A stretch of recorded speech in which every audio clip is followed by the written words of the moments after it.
お願いします。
君と同じ花のようになれるかなって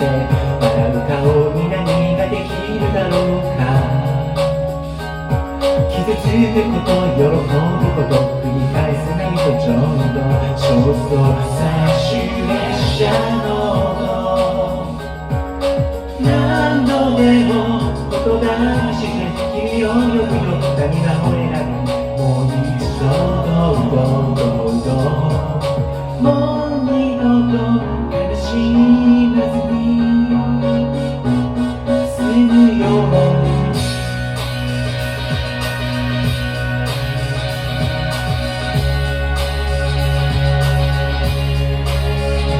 あと息を飲めば消えちゃいそうな光がきっとまだ胸に住んでた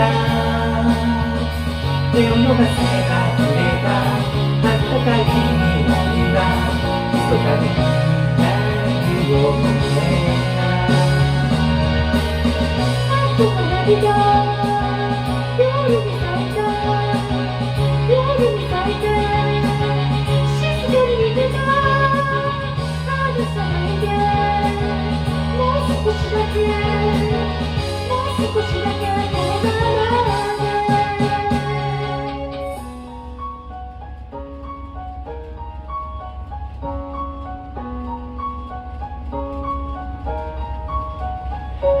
Mm-hmm.